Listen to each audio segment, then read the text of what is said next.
Hello everyone. Welcome back to the channel. My name's Andre. I'm your bookworm, and I hope there's more and more bookworms listening.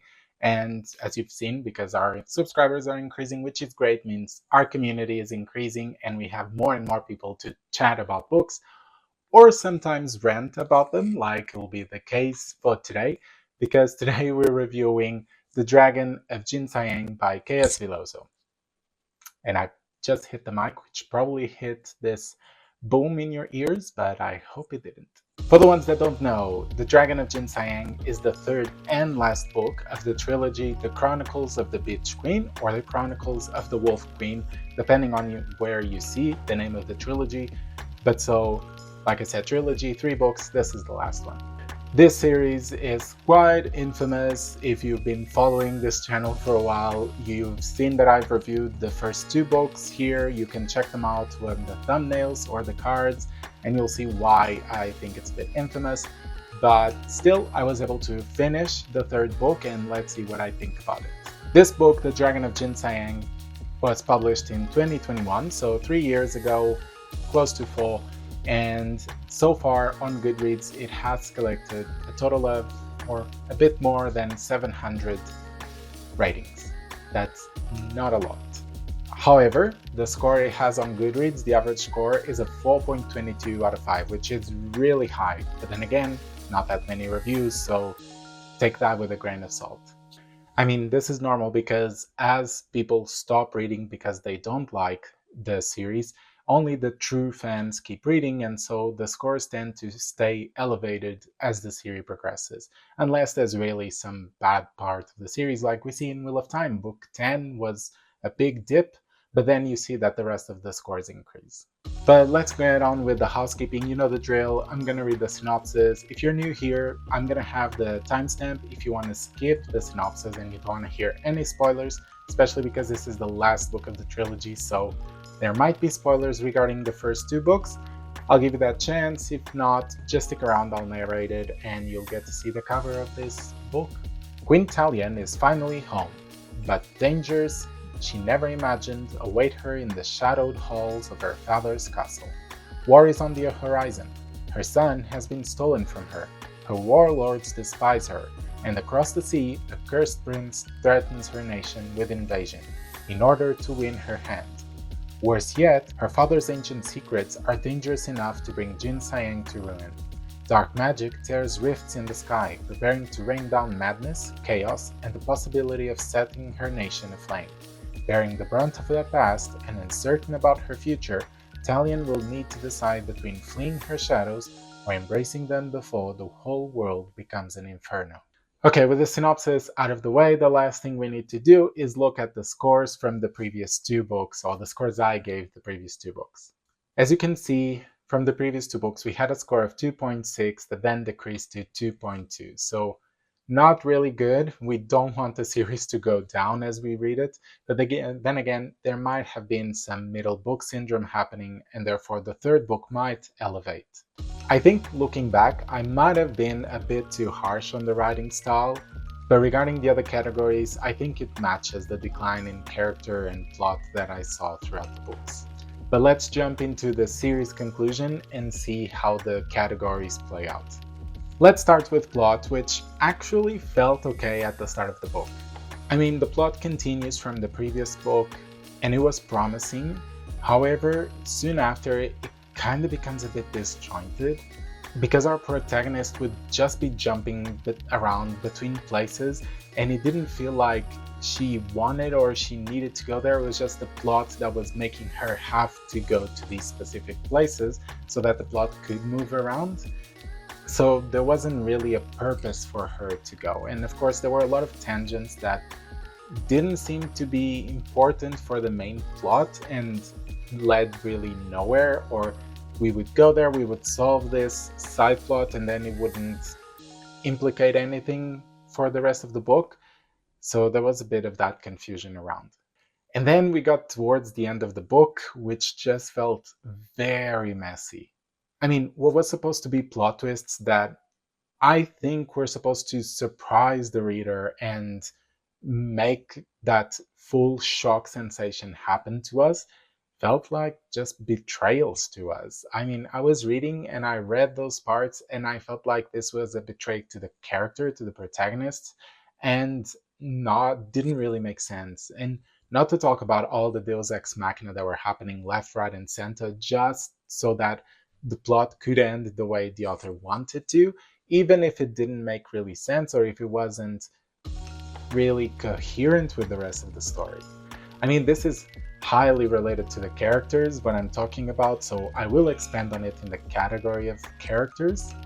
But for me, this category of plot, it was a 1 out of 5. I didn't enjoy how it ended. I didn't enjoy the process of getting to the end because it felt super disjointed. And I don't think that the payoff really paid off all the investment we made throughout these 3 books. But okay, what about characters? Like I said, equal to the plot. It was okay at the start when the book starts and the plot is still okay. But then, out of nowhere, the author just decides to completely betray the core of what the characters are for apparently no reason. And the worst is, not only didn't it feel justified, it didn't feel authentic, but then it became predictable what was going to happen after, because it was so out of character what the characters were doing that we knew it wasn't real, and then eventually it would turn back around and it would all be fake, and that type of trope that wasn't done well in this case. And I think the lack of courage of actually killing your darlings, which is an expression in the book world where you kill the characters that you are attached to because it is more important for the story to kill them rather than keep making them survive just because you like them. And I think this book valued or would have valued a lot if some of those darlings would have been killed, because then there would be tension, there would be stakes, and I didn't feel any of that in this book because I knew that no matter what happened to the characters, they would always be fine, they would always survive, and they would always be happily ever after. I think this book is very inconsistent within the characters, but if we look at the start and at the end, very predictable. So I think congratulations to the author because it was able to achieve unpredictability, but also predictability within the same book, but not for the good reasons, unfortunately. So for me, this category was also a 1 out of 5. Moving on to world building, I think this category is probably the best one for this book. I mean, it isn't amazing, not even close, but the author at least was original in some aspects. It had some good inspiration regarding the magic of the world and how the world worked. And because that specific section of the world, the magic and everything, was a center point in the plot for this book, I think it kind of saved this category because at least it made sense and it was coherent and it made me interested a bit on what was going to happen regarding the magic. Aside from that, I felt the same issue that I felt in the previous books, which is the cities seem to be quite present and quite described, but outside of that, the world seems completely empty. It seems like the character just teleports from one city to the next or from one point of the story to the other, and there's nothing in between. And therefore, yeah, there's just these cities scattered and emptiness all around. It's almost as if we had like cardboards with the characters and then we just change those cardboards for different backgrounds, and that's pretty much what's happening in this book. So there's overall a balance between the good and the bad in this category. There's bad characterizations but good ideas in it and good concepts. So overall for this category, I think I'm gonna give it a 3 out of 5. Writing style is our next category, and like I said regarding the second book, I think I was a bit harsh in the writing style category for the second book compared to this one. And this is because I think the writing style has remained more or less the same across these books. Is it good? Not for me. I do not enjoy the writing style of this author, but that can just be something that is more subjective to me and not to you. I think this writing style might be better suited to a younger adult audience instead of a fully adult one.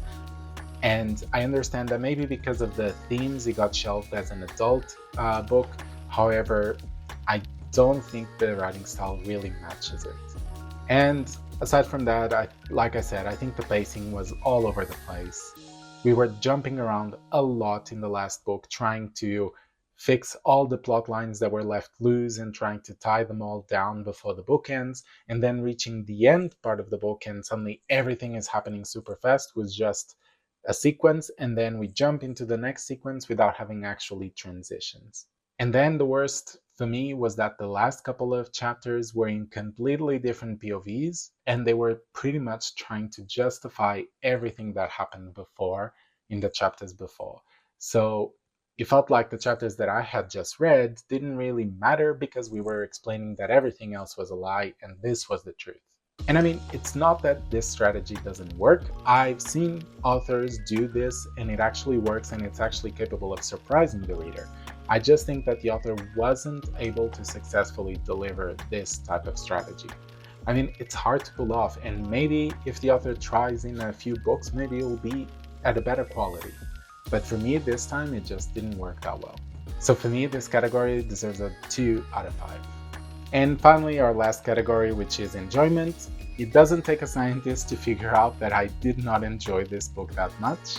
I think partially, and maybe I'm not being completely fair, was that I was already expecting from the previous 2 books that this book wasn't really going to be my cup of tea.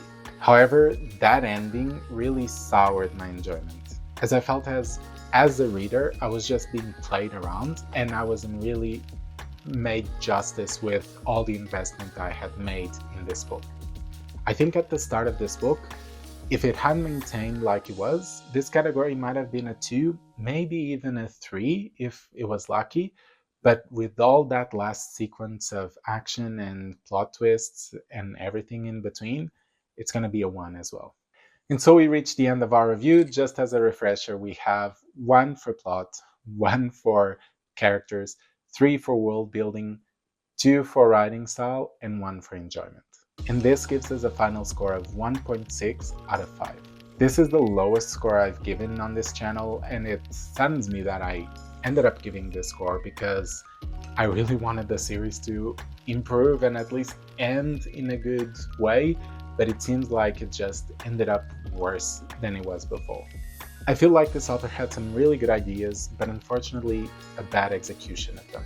But then again, this is my opinion. As you can see on Goodreads, with the 700 people that have rated it, this book has a score of 4.22. Couldn't be any more different than the score I gave.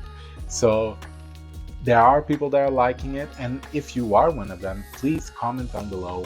Why do you like this book? What do you think are its strengths? Because I'm really curious to chat with someone about it, because yeah, I want to see a differing opinion from mine, and this is what channel is about, so we can communicate and see other opinions. So I guess I'm gonna leave you with this. Don't forget, subscribe if you're new, like the content, comment down below, and we'll be seeing you on Thursdays and Sundays, okay? See you soon.